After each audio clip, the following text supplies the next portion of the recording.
बुलंदशहर के जहांगीराबाद थाना क्षेत्र के गांव शिवाली में हिंदू महासम्मेलन का हुआ आयोजन।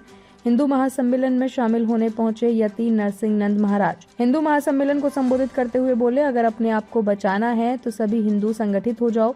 यति नरसिंह नंद ने कहा, नेताओं की गुलामी छोड़ दो, तुम्हारे बुरे वक्त में कोई नेता तुम्हारे काम नहीं आएगा। यति नरसिंह नंद बोले, अगर अपने आप को सुरक्षित रखना है तो अपने परिवार को मजबूत करो। हिंदू महासम्मेलन में हिंदू संगठनों के सैकड़ों कार्यकर्ता रहे मौजूद। जहांगीराबाद थाना क्षेत्र के शिवाली गांव में हिंदू महासम्मेलन के मुख्य अतिथि रहे यति नरसिंह नंद। और इसके लिए सबसे पहले नेताओं की दलाली छोड़ दो। तुम्हारा कोई भी नेता तुम्हारा सगा नहीं है। अगर मोदी के काल में और योगी के टाइम में पुलिस हिंदुओं के कार्यक्रमों को इस तरह रोक सकती है, तो कल क्या होने वाला है जब सत्ता दूसरों की होगी। क्योंकि सत्ता कभी भी एक के पास नहीं रह सकती, ये तो उलटती और पलटती रहती है। और भाई फिर तुम क्या करोगे? जो नेता अपनी सरकार में तुम्हारा भला नहीं कर पा रहे, जब सरकार विरोधियों की होगी तो वो तुम्हारे लिए क्या कर पाएंगे? भाई एक छोटी सी बात बताता हूं। हमारे परम आदरणीय योगी जी की सरकार से पहले आपने कभी सुना नहीं होगा कि लाइसेंस बनाने के पैसे दिए हो। थोड़े बहुत 2-4 हजार रुपए जांच वाच में लग गए तो लग गए, लेकिन जितने भी लाइसेंस बनते थे केवल हमारे जानने वाले नेता या अफसरों की सिफारिश पे बन जाते थे। आज कोई माई का लाल हिंदू लाइसेंस बनवा के दिखा दो सिफारिश पे, कि लगभग 1 साल में कई लाख हिंदू वहां मार दिए गए और उनकी औरतों को वहां उन्होंने मंडियों में बेच दिया या बलात्कार करके अपनी रखेल बना लिया। ये गलीच गंदे लुटेरे जब भारत लूटने आते थे तो ये घोड़ों पर आते थे। इनके पास केवल तलवार होती थी, औरतें नहीं होती थी। आज भी इनके घरों में जो औरतें हैं वो हमारी माताएं, हमारी बहनें, हमारी बेटियां हैं आज भी। और भाई आज भी उनकी तैयारी यही है। और जिस तरह से उन्होंने मोदी जी की सरकार बनने के बाद, हालांकि वो ये काम पहले भी कर रहे थे, लेकिन जब से मोदी जी की सरकार बनी हिंदू तो निश्चित हो गया और इन्होंने अपनी सारी ताकत केवल बच्चे पैदा करने पर लगा दी। और इनका केवल एक ही सपना है कि एक दिन हम इस लोकतंत्र को छीन लेंगे।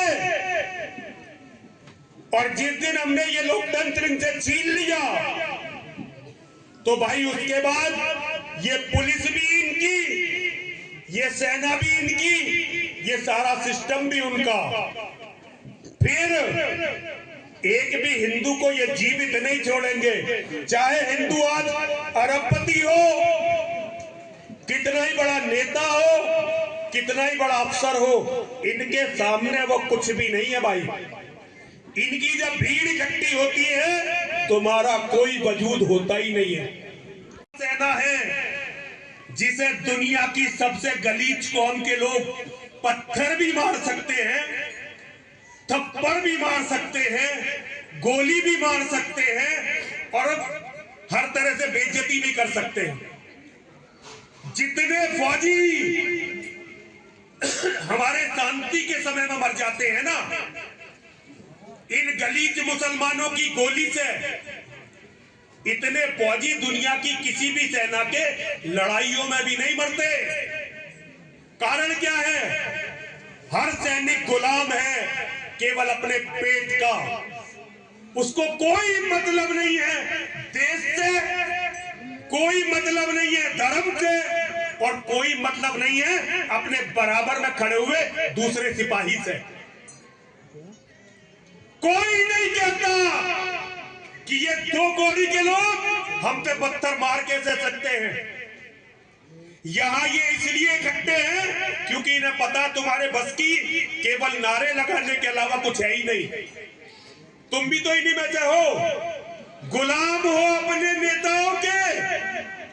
अगर मैं मुसलमानों का मौलाना होता और मेरा जुलूस निकलता तो क्या कोई मना कर देता? भैया दिल पे हाथ रख के बता दो।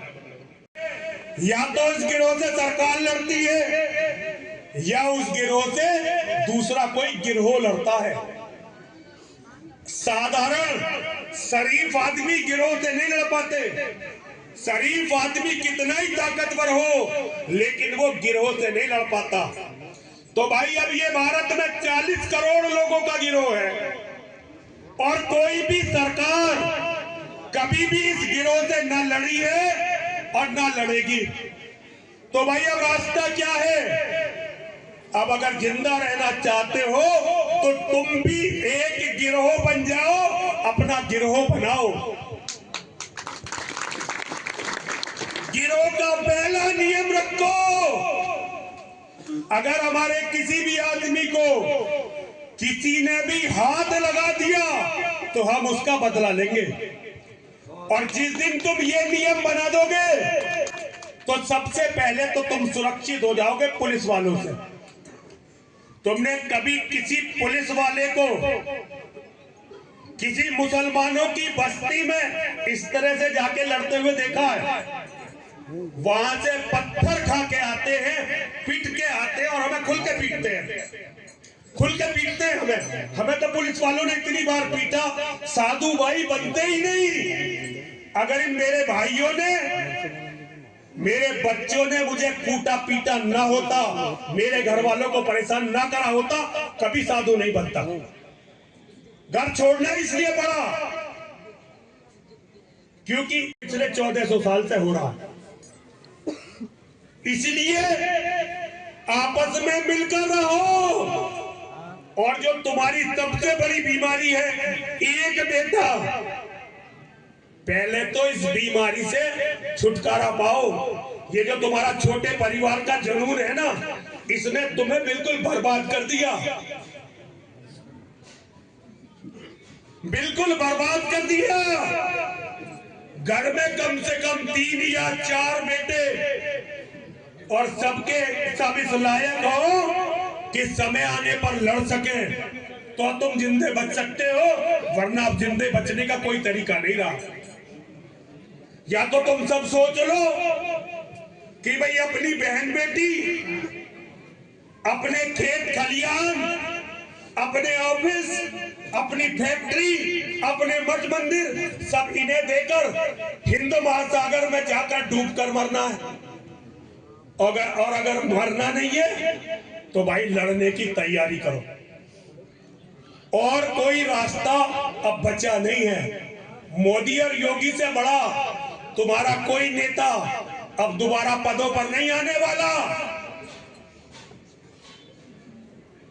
तो इसलिए भाई मेरा कहना यह है, अपने आप खड़े हो जाओ। अपने आप को बचाने के लिए, अपनी बहन बेटियों को बचाने के लिए, अपने मठ मंदिरों को बचाने के लिए अपने परिवार को मजबूत करो।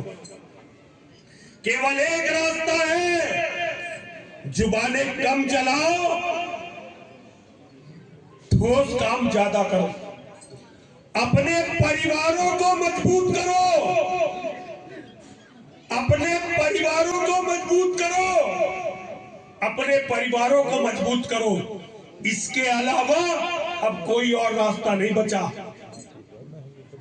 और कोई रास्ता है ही नहीं। तुमने कितने ही पैसे कमा लिए, कितनी बड़ी कोठी बना ली,